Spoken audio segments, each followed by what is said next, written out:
نحمده ونستعينه ونستغفره ونؤمن به ونتوكل عليه ونعوذ بالله من شرور أنفسنا ومن سيئات أعمالنا من يهده الله فلا مضل له ومن يضلل فلا هادي له وأشهد أن لا إله إلا الله وحده لا شريك له وأشهد أن محمدا عبده ورسوله قال رسول الله صلى الله عليه وسلم فإن خير الحديث كتاب الله وخير الهدي هدي محمد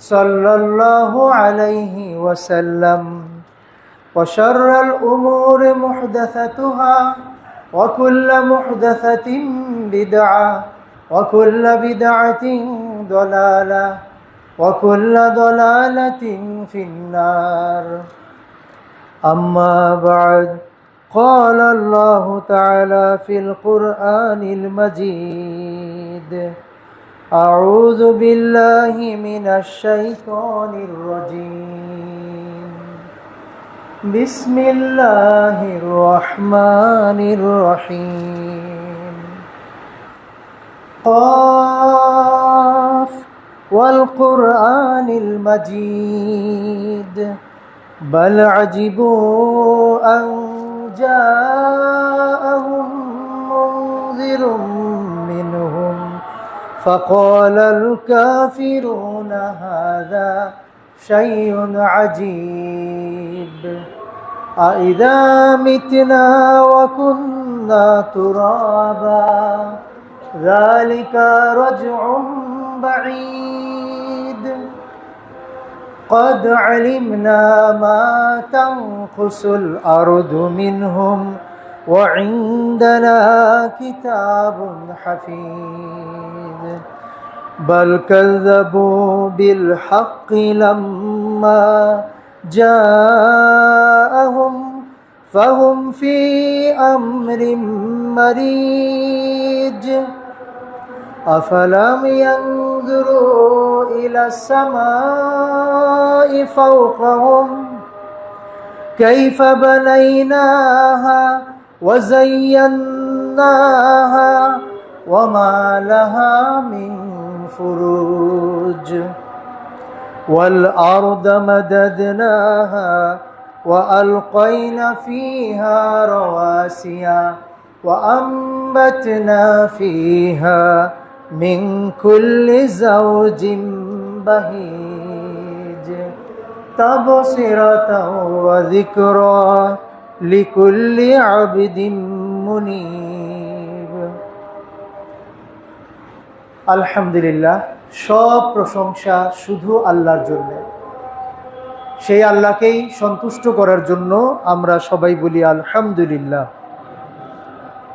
দরুদ এবং সালাম পেশ করছি সর্বকালের সেরা মানুষ আমাদের প্রিয়তম মানুষ মুহাম্মদুর রাসূলুল্লাহ সাল্লাল্লাহু আলাইহি ওয়াসাল্লামের প্রতি আল্লাহুম্মা সাল্লি আলাইহি আল্লাহুম্মা বারিক আলাইহি তার পরিবার পরিজন তার সঙ্গী সাথী সবার প্রতি আল্লাহর অশেষ রহমত বর্ষিত হোক পৃথিবীর শুরু থেকে শুরু করে আজ পর্যন্ত এবং আগামী দিনেও যারা আল্লাহর দ্বীনের পথে চলবেন আল্লাহ রাব্বুল আলামিন সেই হেদায়েতপ্রাপ্ত মানুষদের মধ্যে আমাদেরকে শামিল রাখুন এবং সেই সাথে দোয়া করছি মসজিদে বাইতুল হক এবং মাদ্রাসা দারুস সুন্নাহ এর প্রতিষ্ঠা যারা ছিলেন এবং বর্তমানে যারা দায়িত্ব পালন করছেন ভবিষ্যতে যারা আসবেন আল্লাহ তাদেরকেও তার প্রিয় মানুষ হিসেবে কবুল করে নিন মসজিদে বাইতুল হক ছোট্ট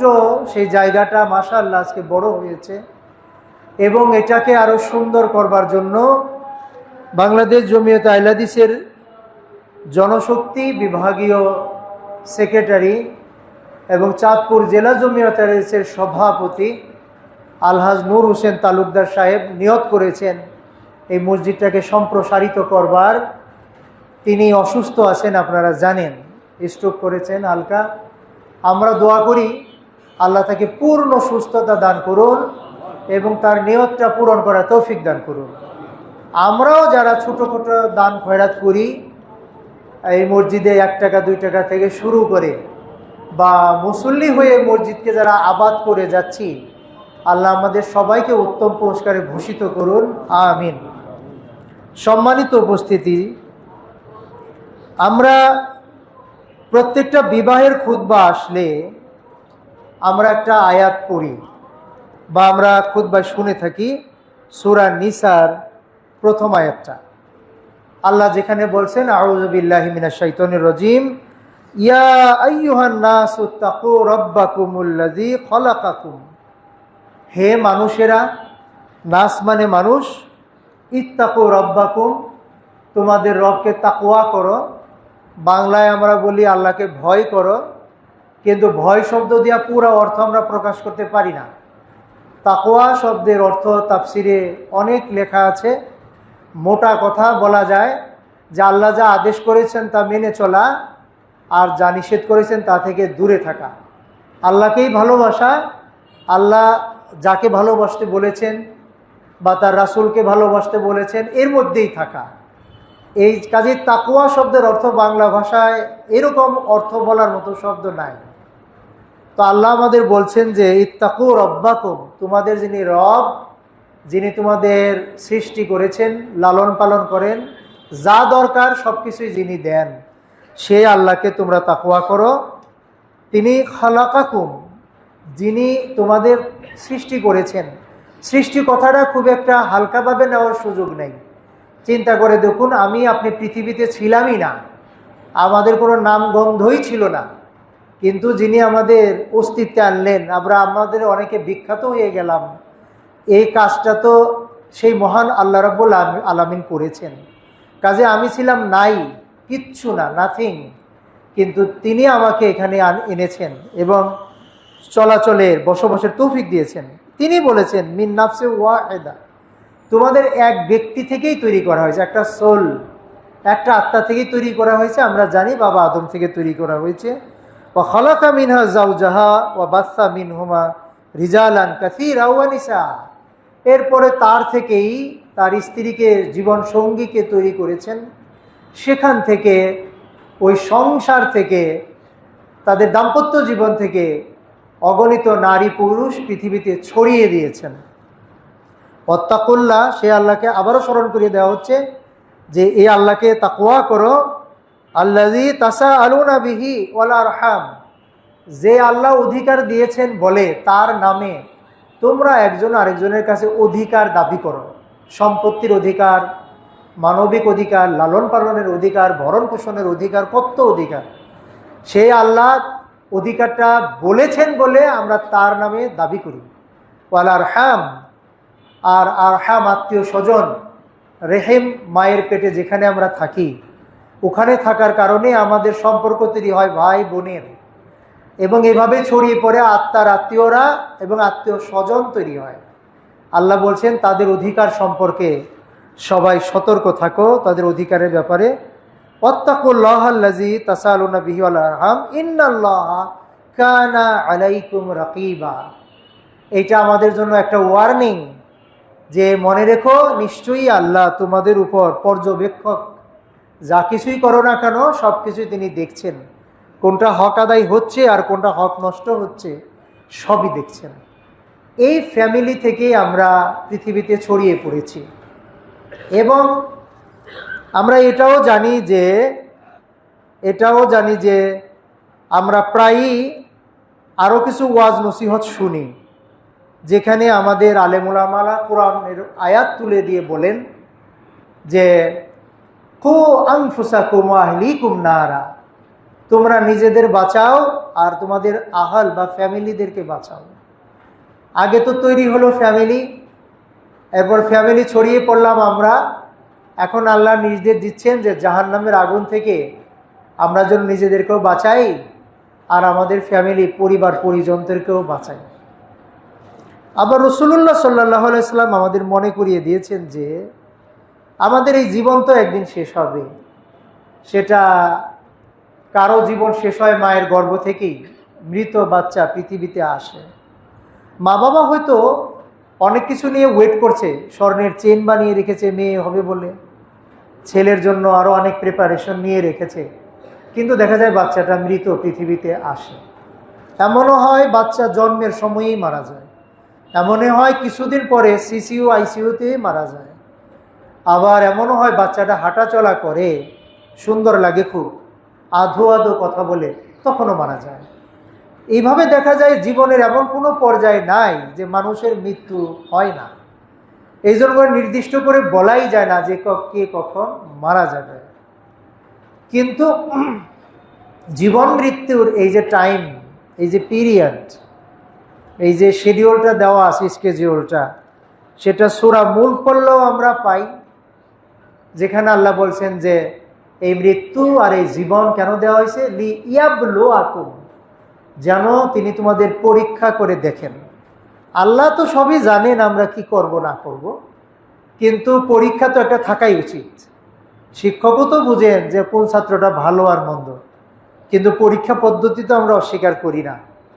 তো পরীক্ষা লাগেই, এটা একটা ডকুমেন্ট লাগেই, আমাদের জন্যই লাগে। কারণ আমরাই অনেক সময় মা বাবারা, গার্ডিয়ানরা স্কুলে গিয়েও ঝগড়া করি, আমার বাচ্চা খুব ভালো ছেলে, তার রেজাল্ট এমন হওয়ার কথা না, কিন্তু পরীক্ষার খাতা দেখানোর পরে বাবার রাগটা থেমে যায়।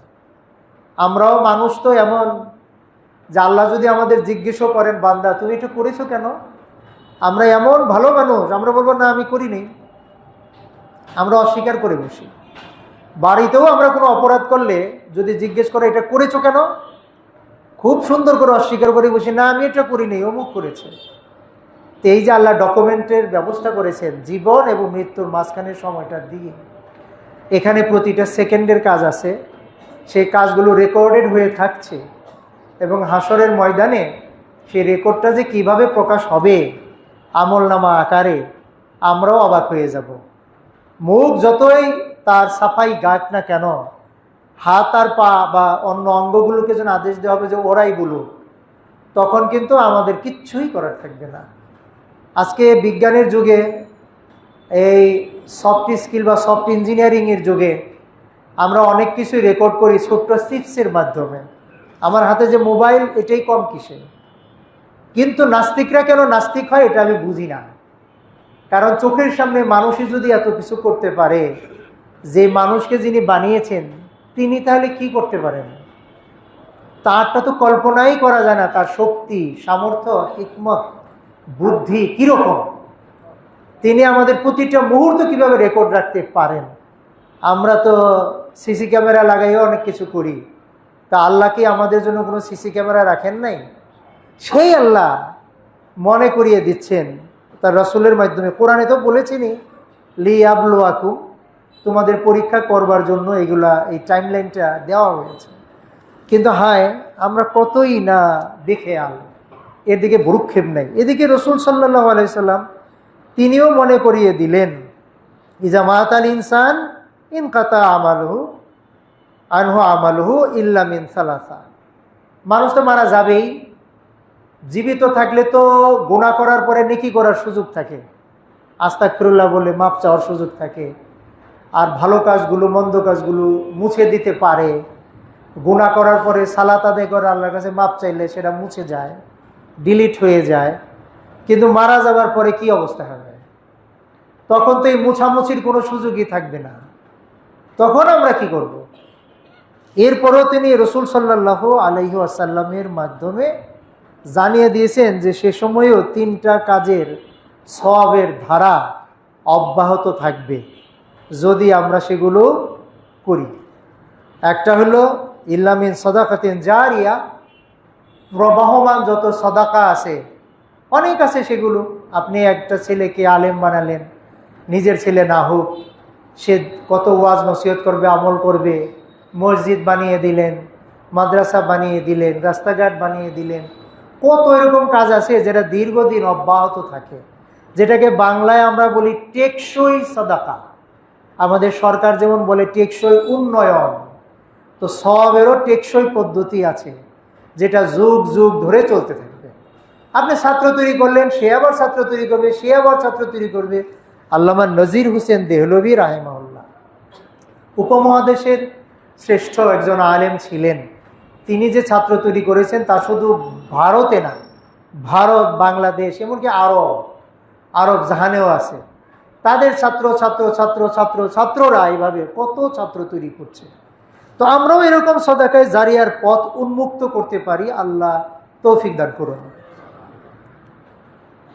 আও ইলমিন ইউনতাফাউ বিহ, এমন ইলম আপনি রেখে গেলেন, শিখিয়ে গেলেন, ইলমের ব্যবস্থা করে গেলেন, ইলমটা জানে মানুষের মধ্যে ছড়িয়ে পড়ে, উপকারী জ্ঞান, ইঞ্জিনিয়ারিংই হোক, শরঈ জ্ঞান হোক, যে জ্ঞানটা মানুষকে নেগেটিভ কাজের কথা বলবে না, পজিটিভ কাজের কথা বলবে, ভালো কাজের কথা বলবে, নিজের জন্য ভালো, জনগণের জন্য ভালো, আল্লাহকে খুশি করার জন্য কাজ করতে উদ্বুদ্ধ করবে, এই কাজগুলো যদি আমরা করি, এমন ইলম রেখে যাই, তাহলে সেটাও আমাদেরকে ধারাবাহিকভাবে সওয়াব পৌঁছাইতে থাকবে। আর আমরা যদি খারাপ কিছু করে যাই, খারাপ কার্টুন তৈরি করি, খারাপ সফটওয়্যার তৈরি করি, বা বোমাবাজি বা এই জাতীয় কিছু তৈরি করি, তাহলে সেটাও আমাদের জন্য ওরকমই একটা ভয়ঙ্কর নেগেটিভ রেজাল্ট নিয়ে আসবে। আর একটা আছে ওয়ালাদিন সালেহ ইয়াদউলা, এবং ভালো সন্তান যদি রেখে যাই আমরা, তাহলে তারাও আমাদের জন্য দোয়া করবে। দেখুন, আপনি যখন রাস্তাঘাটে বের হন, অনেক ভিক্ষুক থাকে, খুব বয়স্ক, তাকে দেখলে মা বাবার কথা মনে পড়ে।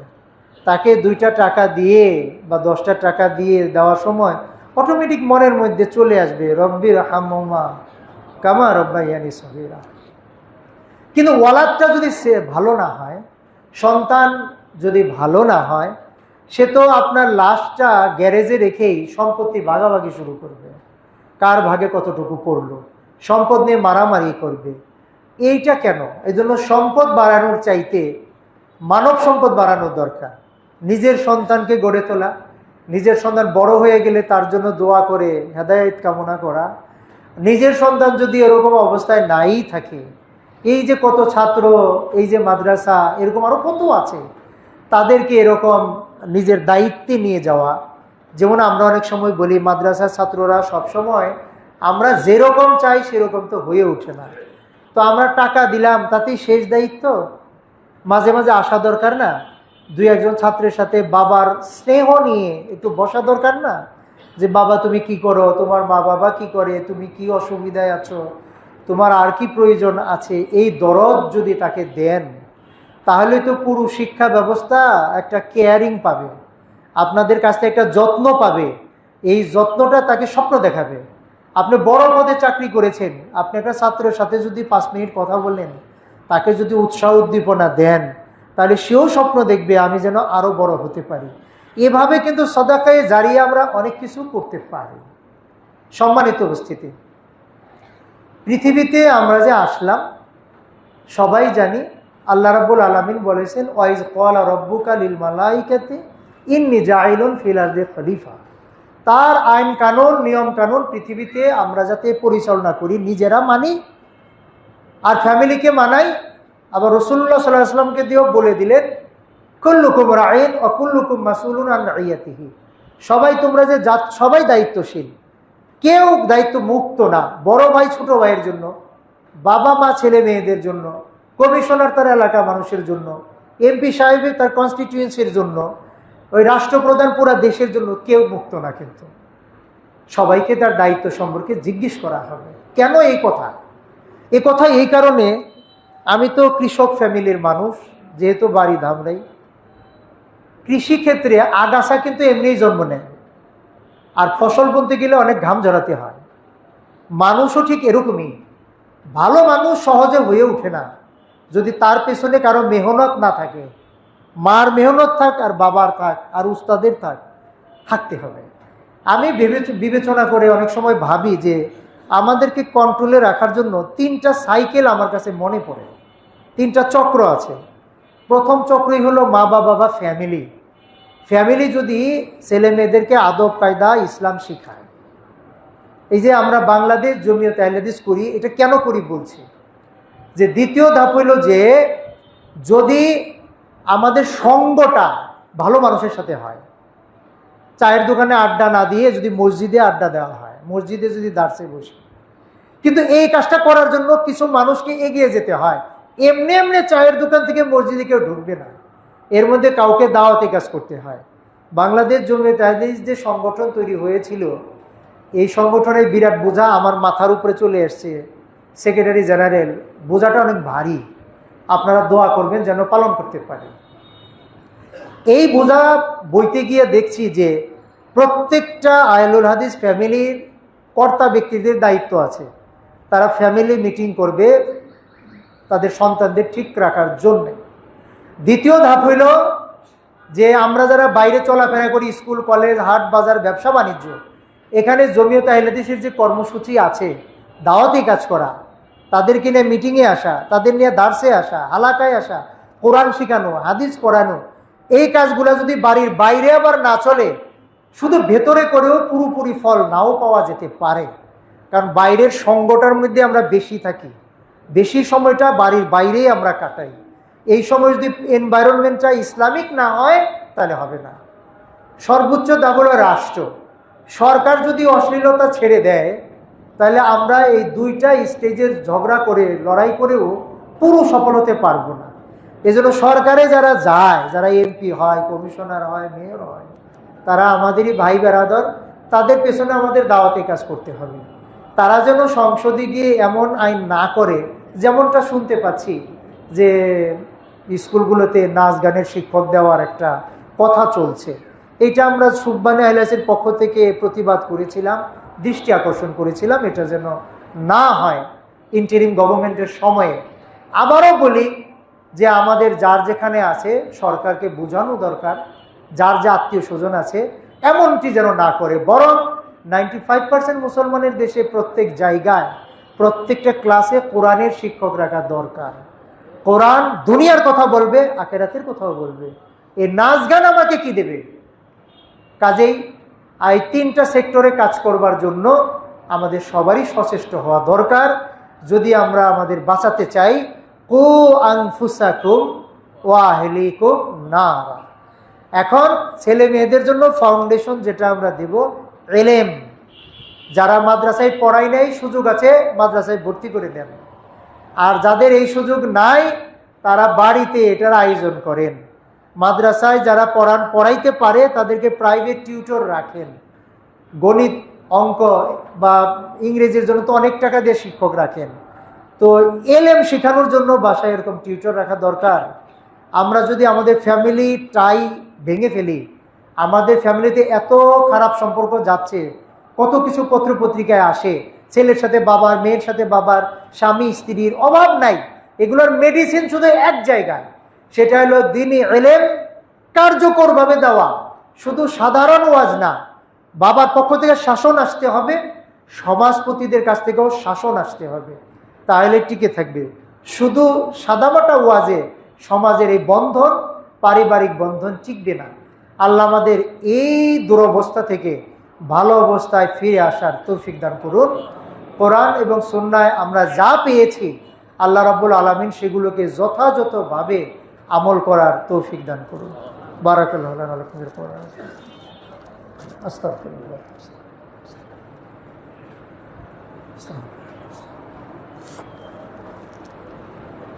আলহামদুলিল্লাহ আলহামদুলিল্লাহ নাহমাদুহু ওয়া নাস্তাঈনুহু ওয়া নাস্তাগফিরুহু ওয়া নু'মিনু বিহি ওয়া নাতাওয়াক্কালু আলাইহি ওয়া নাউযু বিল্লাহি মিন শুরুরি আনফুসিনা ওয়া মিন সাইয়্যাতি আমালিনা। মান ইয়াহদিহিল্লাহু ফালা মুদিল্লা লাহু ওয়া মান ইউদ্লিল ফালা হাদিয়া লাহু। وأشهد أن لا إله إلا الله وحده لا شريك له وأشهد أن محمدا عبده ورسوله. اللهم صل على محمد وعلى آل محمد كما صليت على إبراهيم وعلى آل إبراهيم إنك حميد مجيد.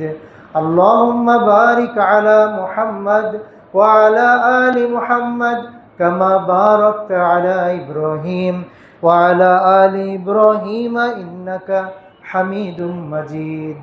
ربنا ظلمنا أنفسنا وإن لم تغفر لنا وترحمنا لنكونن من الخاسرين ربنا آتنا في الدنيا حسنة وفي الآخرة حسنة وقنا عذاب النار ربنا لا تزغ قلوبنا بعد إذ هديتنا وهب لنا من لدنك رحمة إنك أنت الوهاب পরওয়ারদিগারে আলম, আমরা যারা অসুস্থ আছি তাদের সুস্থতা দান করো, আমরা যারা ইবাদতে গাফেল আছি তাদের সক্রিয় বানিয়ে দাও রাব্বুল আলামিন। আমরা যারা যে রুজিতে নিয়োজিত আছি, যে জীবিকায়, সে হালাল জীবিকায় তুমি বারাকা দান করো, হারাম জীবিকা থেকে তুমি আমাদের দূরে রাখো আল্লাহ। প্রবাসে যারা আছে তাদের তুমি রিজিকে এবং তার ঈমান আমলে বারাকা দান করো রাব্বুল আলামিন। পরীক্ষা চলছে আল্লাহ, পরীক্ষার্থীদের সাফল্য দান করো আল্লাহ। ছাত্র ভাইদেরকে তুমি ইলমে বারাকা দান করো, আমলে বারাকা দান করো আল্লাহ। মা বোনদেরকে আরও দিনমুখী করার তৌফিক দান করো, পরিবারে যাতে তারা যথাযথ দায়িত্ব পালন করতে পারে সেই তৌফিক দান করো আল্লাহ। আমাদের দেশটাকে সমৃদ্ধ রাখো, তোমার দ্বীনের উপরে আমাদের দেশের যারা নেতৃত্ব দিচ্ছে তাদেরকে পরিচালনা করার তৌফিক দান করো আল্লাহ। আমাদেরকে সত্যিকারভাবে খুলাফায়ে রাশিদিনের পথে হাঁটবার, পথ চলবার তৌফিক দান করো আল্লাহ। মুসলিম বিশ্বে সুসম্পর্ক তৈরি করে দাও। ফিলিস্তিন, কাশ্মীর সহ যেখানে যত নির্যাতিত মানুষ মুসলিম আছে তুমি তাদের সহায় হয়ে যাও রাব্বুল আলামিন। জালেমদেরকে তুমি তাদের জুলুম বন্ধ করার জন্য তাদের যা করা দরকার তাই করো, আর মজলুমদেরকে তোমার দ্বীনের পথে ফিরে আসার তৌফিক দান করো। আমরা যেন সুখে শান্তিতে তোমার দ্বীনের পথে টিকে থাকতে পারি এবং যখন বিদায় নেব তখন যেন ইমানের হালতেই তোমার কাছে ফিরে যেতে পারি সেই তৌফিক দান করো। ইবাদাল্লাহ রাহিমাকুমুল্লাহ, ইন্নাল্লাহা ইয়া'মুরু বিল আদলি ওয়াল ইহসান ওয়া ইতা'i যিল কুরবা ওয়া ইয়ানহা আনিল ফাহশাই ওয়াল মুনকারি ওয়াল বাগই ইয়া'ইযুকুম লা'আল্লাকুম তাযাক্কারুন ফাযকুরুনি আযকুরকুম ওয়াশকুরু লি ওয়া লা তাকফুরুন।